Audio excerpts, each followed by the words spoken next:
Nagpahayag ng pagsang-ayon si Kim Chiu sa isang fan na bumatikos sa paghahambing ni Paolo at Jericho sa isang media conference. Tumangging magbigay ng direktang sagot si Paolo sa tunay na estado ng relasyon nila ni Kim, ngunit nagbiro na ang score nila ay 100.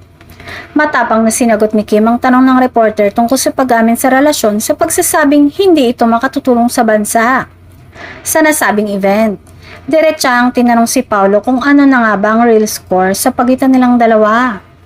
Sa halip na magbigay ng kumpirmasyon o pagtanggi, pinili ng aktor na huwag sumagot ng diretso at pabirong sinabi ng score nila ay 100. Dahil dito, nagkomento ang isang reporter na tanging si Jericho Rosales lamang ang may tapang na umamin sa relasyon nito sa aktres na si Janine Gutierrez at tila second o sumusunod lamang si Paolo sa ganitong aspeto. Hindi rin pinalampas ng isang fan sa platform na X ang pangyayari.